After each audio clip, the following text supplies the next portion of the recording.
Aye, Edward will use women honourably. Would he were wasted, marrow, bones, and all, that from his loins no hopeful branch may spring to cross me from the golden time I look for. And yet between my soul's desire and me, the lustful Edward's title buried, is Clarence, Henry, and his son, young Edward, and all the unlooked-for issue of their bodies, to take their rooms, ere I can place myself. A cold premeditation for my purpose. Why then, I do but dream on sovereignty, like one that stands upon a promontory, and spies a far-off shore where he would tread, wishing his foot were equal with his eye, and chides the sea that sunders him from thence, saying he'll lade it dry to have his way.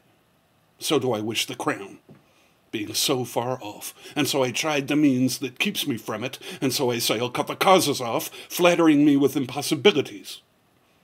My eyes too quick, my heart o'erweens too much, unless my hand and strength could equal them. Well, say there is no kingdom, then, for Richard. What other pleasure can the world afford? I'll make my heaven in a lady's lap, and deck my body in gay ornaments, and witch sweet ladies with my words and my looks of miserable thought, and more unlikely than to accomplish 20 golden crowns.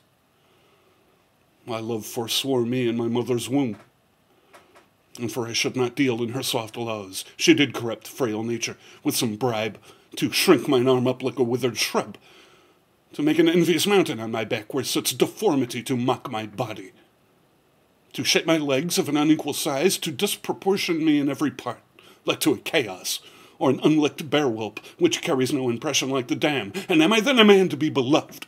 Monstrous fault, to harbour such a thought. Then, since this world affords no joy to me but to command, to check, to o'erbear such as are of better person than myself, I'll make my heaven to dream upon the crown.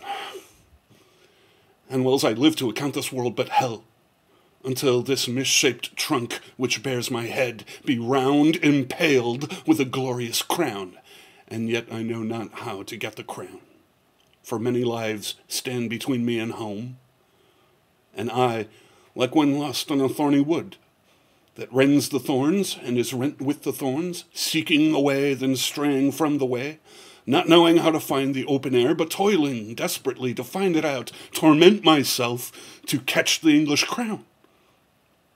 And from that torment I will free myself, or hew my way out with a bloody axe. Why, I can smile, and murder whiles I smile, and cry content to that which grieves my heart, and wet my cheeks with artificial tears, and frame my face to all occasions. I'll drown more sailors than a mermaid shall.